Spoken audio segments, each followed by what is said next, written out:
തിരികെ വരാം. ഏതായാലും അഡ്വക്കേറ്റ് ഈശ്വർ തോമസ് എന്താണ് പറയാനുള്ളത് എന്നുള്ള കേൾക്കണം. പക്ഷേ അതിനു മുമ്പ് ശ്രീ ജോർജ് പടിപ്പാറ, പല വിഷയങ്ങളാണ് ഇതിനകത്ത് ചർച്ച ചെയ്യപ്പെടുന്നത്. ഒന്ന്, മത്സ്യബന്ധന മേഖലയുമായി ബന്ധപ്പെട്ട്, അതൊരു ചെറിയ കാര്യമൊന്നുമല്ല. മത്സ്യബന്ധന മേഖല ഈ തരത്തിൽ തിരുവനന്തപുരം തൊട്ട് അങ്ങ് ആലപ്പുഴയും കടന്നിട്ട് ഇത് അവഗണിക്കപ്പെടുന്നുണ്ടെങ്കിൽ, അത് അവർ അറിയാതെ പോവുകയാണെങ്കിൽ അത് വലിയ വിഷയമാണ്. അത് ഇങ്ങനെ ഒരു ചർച്ചയിലൊന്നും ഒതുക്കേണ്ട കാര്യമൊന്നുമല്ല. അതാണ് കാതലായിട്ടുള്ള വിഷയം. മറുവശത്ത് നിങ്ങൾക്കൊരു ആനുകൂല്യം കിട്ടും, നിങ്ങൾക്ക് ജോലി കിട്ടും എന്ന് പറഞ്ഞുകൊണ്ട് മതപരിവർത്തനം നടക്കുന്നുണ്ടെങ്കിൽ അത് രണ്ടാമത്തെ വിഷയം. മൂന്നാമത്തെ വിഷയം, വളഞ്ഞ വഴിയിലൂടെ, അതായത് ഇതൊരു വിശ്വാസപ്പുറത്തുള്ള മതപരിവർത്തനം പോലുമല്ല, അതല്ലാതെ രൂപതാ അധ്യക്ഷന്മാർ അറിഞ്ഞുകൊണ്ട് ഈ കാര്യങ്ങൾ നടക്കുന്നു. അപ്പം ഒന്നോ രണ്ടോ മൂന്നോ ക്രൈം ഒരുമിച്ച് നടക്കുന്ന ഒരു കാര്യമാണ്. ശ്രീ ജോർജ് പടിപ്പാറ, ഞാൻ പക്ഷേ ചോദിക്കുന്ന ആ വിഷയമല്ല.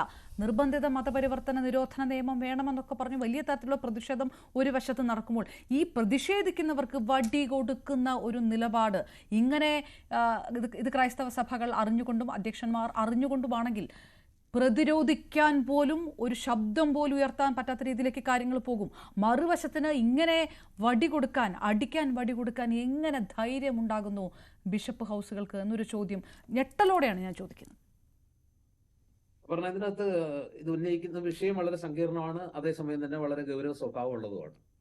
അതായത് മതപരിവർത്തനത്തിനെതിരെ അല്ലെങ്കിൽ മതം മാറ്റലിനെതിരെ അതിശക്തമായ പ്രതിഷേധങ്ങൾ രാജ്യത്തിന്റെ പല ഭാഗങ്ങളിലും വരുന്നു. അതിലേറ്റവും കൂടുതൽ ഇരയാക്കപ്പെടുന്നത് ക്രൈസ്തവർ തന്നെയാണ്.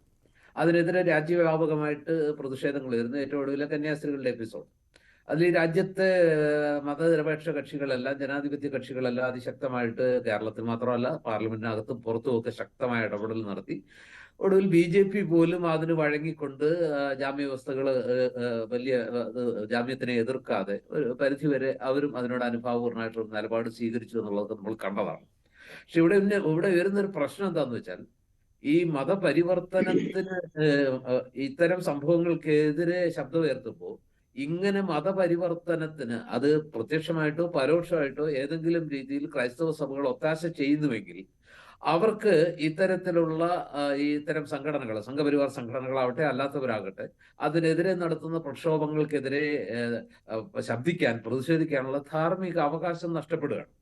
അതായത് ഇവിടെ ഒരു പ്രശ്നമുള്ളതെന്ന് വെച്ചാൽ രണ്ട് കാര്യങ്ങളാണ്. ഒന്ന്, നമ്മുടെ മനുഷ്യര് സ്വാർത്ഥ ലാഭത്തിന് വേണ്ടി എന്തും ചെയ്യുന്നു. അതായത് ലത്തീൻ സഭയിലേക്ക് കൺവെർട്ട് ചെയ്താൽ അല്ലെങ്കിൽ മാറിയാൽ, ലത്തീൻ സമുദായത്തിലേക്ക് മാറിയാൽ 4% സംവരണമുണ്ട്. ഈ 4% സംവരണം ഉണ്ട് എന്നുള്ളത് ഒരു വശത്ത്. മാത്രമല്ല, ലത്തീൻ സമുദായത്തിലെ ആളുകൾ, പ്രത്യേകിച്ച് മത്സ്യബന്ധന മേഖലയിലുള്ള പാവപ്പെട്ട മനുഷ്യരാണ് അവര്. വലിയ വിദ്യാഭ്യാസമൊന്നുമില്ല. ഭൂരിപക്ഷം പേരും ഒരു പ്രത്യേക പ്രായം കഴിഞ്ഞാൽ കടലിൽ പോകുന്നു, അങ്ങനെ മത്സ്യം വിൽപ്പന നടത്തുന്നു. അങ്ങനെയുള്ള ഒരു സമുദായമാണ്. അവരിൽ നിന്ന് വളരെ കുറച്ച് പേരെ ഉന്നത വിദ്യാഭ്യാസം നേടുന്നുള്ളൂ. അതുപോലെ തന്നെ മത്സര പരീക്ഷകളിൽ PSC, UPSCയിലൊക്കെ പങ്കെടുക്കുന്നുള്ളൂ. വളരെ പഴയ 2000-ലെ നരേന്ദ്രൻ കമ്മീഷൻ റിപ്പോർട്ട് പ്രകാരം തന്നെ ഒരുപാട് തസ്തികകൾ അവർക്ക് അർഹമായത് നികത്താൻ പറ്റാതെ ഇരിക്കുന്നു എന്നുള്ള കണക്കുകളൊക്കെ പുറത്തു വന്നിട്ടുള്ളതാണ്. അപ്പൊ സ്വാഭാവികമായിട്ടും ഇതൊരു അവസരമായിട്ട് ആളുകൾ കണക്കിലെടുക്കുകയാണ്. ആ സമുദായത്തിലേക്ക് മാറിയാൽ 4% സംവരണം. പട്ടികജാതി പട്ടികവർഗത്തിലാണെന്നുണ്ടെങ്കിൽ അവർക്ക് ക്രീമി ലെയർ ഒക്കെ ഉണ്ട്. പിന്നോക്ക വിഭാഗത്തിനാണെങ്കിൽ ക്രീമി ലെയർ പ്രശ്നമുണ്ട്. ഇതിലേക്ക് മാറിയാൽ ആ പ്രശ്നവുമില്ല. അപ്പൊ നെയ്യപ്പം നിന്നാൽ രണ്ടുണ്ട് കാര്യം എന്ന് പറഞ്ഞ പോലെ രണ്ട് ഗുണമുണ്ട്. ഒന്ന്, 4% സംവരണം. അവർ പ്രായേണ മത്സര പരീക്ഷകളിൽ പിന്നോക്കം പോകുന്നവരാണ്. വിദ്യാഭ്യാസപരമായിട്ട് ഏറെ മുന്നോക്കമുള്ളവരല്ല. അപ്പൊ ആളുകൾ പരീക്ഷ എഴുതാനുള്ളവരുടെ എണ്ണം കുറവ്, ഇന്റർവ്യൂ പോലുള്ള ആ ഘട്ടങ്ങളിലേക്ക് എത്തുന്നവർ അതിനേക്കാൾ കുറവ്. അങ്ങനെ വരുമ്പോൾ ഇതിനകത്ത് മറ്റു സമുദായങ്ങളിൽ നിന്ന്, നല്ല വിദ്യാഭ്യാസ യോഗ്യതയുള്ള കുടുംബങ്ങളിൽ നിന്നുള്ള ആളുകൾ, അത് നാടാർ ക്രിസ്ത്യൻ ആവട്ടെ, നാടാർ ഹിന്ദു ആവട്ടെ, അതല്ലെങ്കിൽ CSI ആവട്ടെ, മറ്റേതെങ്കിലും വിഭാഗങ്ങളാവട്ടെ, അല്ലെങ്കിൽ പക്കാ ഹിന്ദു ആവട്ടെ, അല്ലെങ്കിൽ വെറും കത്തോലിക്കരോ അല്ലെങ്കിൽ മറ്റാരെങ്കിലും ആവട്ടെ, ഇവരെല്ലാം അവനവന്റെ നേട്ടത്തിന് വേണ്ടി ഈ ജോലി കിട്ടാനുള്ള ഒരു സൗകര്യം മാത്രം മുൻനിർത്തിക്കൊണ്ട് ഈ പറഞ്ഞ രീതിയിൽ ലത്തീൻ സമുദായത്തിലേക്ക് മാറുമ്പോൾ അതിന് എളുപ്പത്തിൽ സാധ്യമാകുന്ന രീതിയിൽ നിയമങ്ങൾ മാറ്റുന്നുണ്ടെങ്കിൽ അതിനകത്ത് ആ സമുദായം മാത്രമല്ല, മാറുന്ന മനുഷ്യർ മാത്രമല്ല, അതിന് അരുനിൽക്കുന്ന അധികാരികള് അല്ലെങ്കിൽ അല്ലെങ്കിൽ സർക്കാരുകളും ഒരുപോലെ കുറ്റക്കാരാണ്.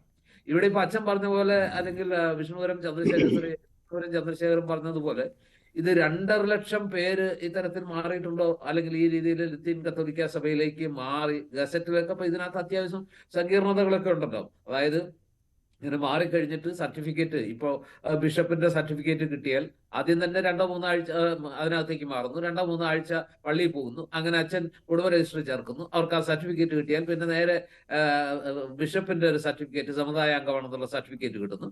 ആ സർട്ടിഫിക്കറ്റും കൊണ്ട് വില്ലേജ് ഓഫീസർ അടുത്ത് പോകുന്നു, വില്ലേജ് ഓഫീസർ സർട്ടിഫൈ ചെയ്യുന്നു, സർട്ടിഫിക്കറ്റ് കൊടുക്കുന്നു, അത് ഗസറ്റിൽ പബ്ലിഷ് ചെയ്യുന്നു. ഇതോടുകൂടി ഈ പ്രോസസ്സ് പൂർത്തിയാക്കുന്നു, അയാൾ ലത്തീൻ കത്തോലിക്ക സഭാംഗമാകുന്നു. അവർക്ക് നിയമാനുസൃതമുള്ള 4% സംവരണത്തിന് അർഹത നേടുന്നു. ഇതാണല്ലോ ഇപ്പൊ സംഭവിച്ചുകൊണ്ടിരിക്കുന്നത്. ഇത് 2.5 ലക്ഷം പേരോളമൊക്കെ ഈ പറഞ്ഞ നെയ്യാറ്റിൻകര രൂപതയുടെ പരിധിയിൽ വരുന്ന, അല്ലെങ്കിൽ ആ പ്രദേശത്ത് നെടുമങ്ങാട് നെയ്യാറ്റിൻകര മേഖലയിൽ വരുന്ന 2.5 ലക്ഷത്തോളം ആളുകൾ ഇതിനകത്ത് ഈ രീതിയിൽ ലത്തീൻ കത്തോലിക്ക സഭയിലേക്ക് ചേർന്നിട്ടുണ്ട് എന്ന് എനിക്ക് വിശ്വസിക്കാൻ പറ്റുന്നില്ല. കാരണം അത്രയും വ്യാപകമായ രീതിയിൽ ഇത് നടക്കുന്നുണ്ടെങ്കിൽ സ്വാഭാവികമായിട്ട് എത്രയോ മുമ്പേ ഈ കാര്യത്തിൽ പ്രതിഷേധം ഉയരേണ്ടതായിരുന്നു. വിഷ്ണുവരൻ ചന്ദ്രശേഖരനെ പോലുള്ള ആളുകൾ അവിടെ ഉള്ളപ്പോൾ പ്രത്യേകിച്ചും ഇത്തരത്തിലുള്ള കൂട്ട പരിവർത്തനത്തിനെതിരെ അല്ലെങ്കിൽ ഈ പോക്കിനെതിരെ എന്നോ പ്രതിഷേധം ഉയരേണ്ടതായിരുന്നു. ഇപ്പൊ ഇതൊരു വാർത്തയാകുന്നത് ഇപ്പൊ ഈ കന്യാസ്ത്രീമാരുടെ അറസ്റ്റും അതുപോലെ രാജ്യവ്യാപകമായിട്ട് ഈ പറഞ്ഞ സംഘടനകൾ പലതും, സംഘപരിവാർ സംഘടനകൾ മതപരിവർത്തനത്തിനെതിരെ ഒക്കെ വലിയ ശബ്ദമുയർത്തുമ്പോൾ ഈ വിഷയം പൊന്തി വരുന്നത് യാദർച്ഛികമാണോ എന്നെനിക്ക് പറയാൻ പറ്റില്ല. അതോ പർപ്പസ്ഫുൾ ആണോ, അല്ലെങ്കിൽ ഇപ്പൊ കുറച്ചുകൂടി ശക്തി കിട്ടുമെന്ന നിലയ്ക്കാണോ ഈ ചർച്ച ഉയരുന്നത്, ഇതൊക്കെ പൂർണ്ണമായിട്ട് പറയാൻ പറ്റില്ല. പക്ഷെ ഒരു കാര്യം എനിക്ക് വ്യക്തമായി പറയാൻ കഴിയും. അതായത് സംവരണ ആനുകൂല്യം എന്ന് പറയുന്നത് ഒരു സമുദായത്തിന്റെ പിന്നോക്കാവസ്ഥയ്ക്ക് പരിഹാരമായിട്ട് ഭരണഘടനാനുസൃതമായിട്ട് സർക്കാരും സംവിധാനങ്ങളും കൊടുക്കുന്ന ഒരു സൗജന്യമാണ്, അല്ലെങ്കിൽ ഒരു ആനുകൂല്യമാണ്.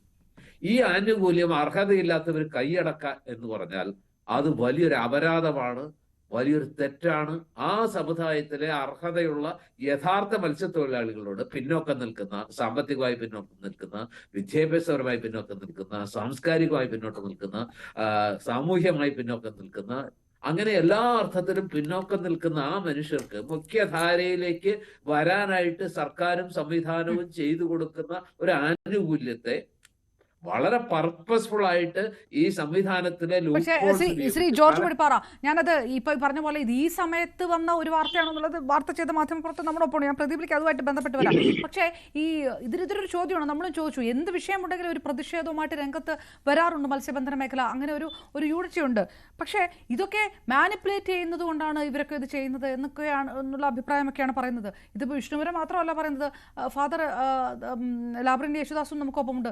അങ്ങനെ ഈ KLCയുടെ മുൻ ഭാരവാഹികളടക്കം പറയുന്നുണ്ട് ഇതൊരു വ്യക്തിപരമായിട്ടുള്ള ഒരു അധിക്ഷേപം ഒന്നുമല്ലല്ലോ, ഇത്രയും വർഷങ്ങളായിട്ട് ഇത് നടന്നു പോവുകയാണെന്ന് പറയുമ്പോൾ ഇത് ഇത്രയും 2.5 ലക്ഷം പേരോളം ചേർന്ന് കഴിഞ്ഞ ഒരു സംഭവത്തില് എത്രയോ മുമ്പേ വരേണ്ടതായിരുന്നു എന്നുള്ളതൊന്ന് സബ്സ്റ്റാൻഷിയേറ്റ് ചെയ്യാൻ ഞാൻ പറഞ്ഞതാണ്. ഇപ്പൊ ഇത് വരുമ്പോ വേണമെങ്കിൽ മറുഭാഗത്തുള്ളവർക്ക് ഇത് ഒരു മാനിപ്പുലേറ്റഡ് ആണ്, അല്ലെങ്കിൽ പർപ്പസ്ഫുൾ ആയിട്ട് ഈ സമയത്ത് ഇത് ഒരു പ്രശ്നം ഉണ്ടാക്കാൻ വേണ്ടിയാണെന്ന് വേണമെങ്കിൽ ഒരു ആരോപണം വരാം. പക്ഷെ ഞാൻ പറയുന്നത് ഇതിനകത്ത് ഈ പറഞ്ഞ എല്ലാ മതങ്ങളും ആത്യന്തികമായിട്ട് ശക്തി വർദ്ധിപ്പിക്കാൻ, അതായത് സഭാംഗങ്ങളുടെ ശക്തി വർദ്ധിപ്പിച്ച് ആ ശക്തി കാണിച്ച് ഈ പറഞ്ഞ രാഷ്ട്രീയ പാർട്ടികളുടെ അല്ലെങ്കിൽ രാഷ്ട്രീയ പാർട്ടികളോട് വില പേശുന്ന ഒരു രീതിയിലേക്ക് കാര്യങ്ങൾ പോവുകയാണ്. കേരളവും അതിൽ നിന്ന് വ്യത്യസ്തമല്ല എന്നുള്ള രീതിയിലേക്കാണ് മാറുന്നത്.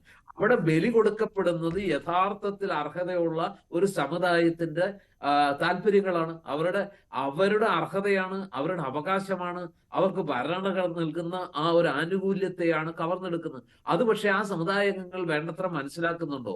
അവരെ പോലും വേണമെങ്കിൽ ശക്തി പറഞ്ഞ്, അതായത് നമ്മുടെ സമുദായം ശക്തിയാണ്. കഴിഞ്ഞ 10 വർഷത്തിനിടയിൽ നമ്മുടെ സമുദായത്തിലെ അംഗങ്ങളുടെ എണ്ണം 2.5 ലക്ഷം, അല്ലെങ്കിൽ ഈ രൂപതയിൽ മാത്രം പുതുതായി രൂപീകരിച്ച് ഈ രൂപതയിൽ മാത്രം 2.5 ലക്ഷം വിശ്വാസികൾ വർദ്ധിച്ചു എന്ന് കേൾക്കുമ്പോൾ രോമാഞ്ചം കൊള്ളുന്ന വിശ്വാസികളുണ്ടാകാം, സമുദായാംഗങ്ങളുണ്ടാകാം. പക്ഷെ അവരറിയുന്നില്ല, അവരുടെ ചെലവിലാണ്, അവർക്ക് കിട്ടേണ്ട ആനുകൂല്യങ്ങൾ കവർന്നെടുക്കാനാണ് താൽക്കാലിക ലാഭത്തിന് വേണ്ടി ഇത്തരം അതാണ് ആ ഒരു പോയിന്റ് ആണ്. അങ്ങനെ തീർച്ചയായിട്ടും ശ്രീ ജോർജ് പടിപ്പാറ, അങ്ങനെ ഒരു സമുദായം ഇത് അറിയാതെ പോകുന്നുണ്ടോ എന്നുള്ളതാണ്. അഡ്വക്കേറ്റ്